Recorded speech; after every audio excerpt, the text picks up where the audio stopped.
Hi guys, and welcome back to my channel. Today I have a recipe for peanut butter French toast waffles. This is a Bobby Flay recipe that I have from one of my cookbooks, so I'll link it below in case you're interested in checking that out.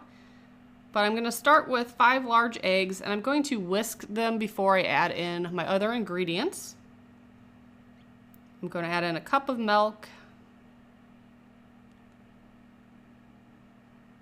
1 tablespoon of sugar, a pinch of salt,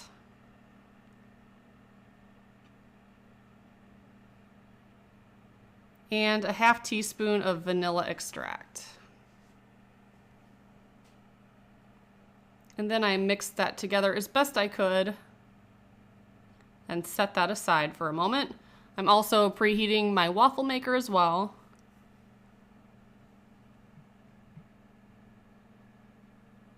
And this recipe serves 4. So I have 8 pieces of bread. I'm going to spread a thin layer of peanut butter on one of the sides of bread. And you don't want to put too much peanut butter or else it will come out the sides and just kind of burn on the waffle maker. So make sure you don't put too much, but that it's evenly coated.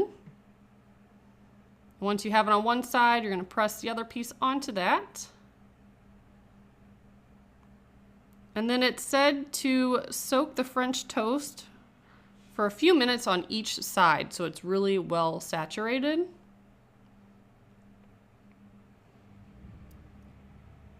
So I flipped it over, and I'm also going to spray my waffle maker with some nonstick cooking spray.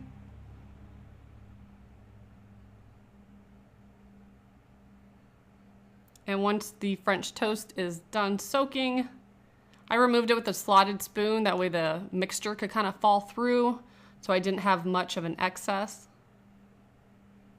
And then I put it in the waffle maker.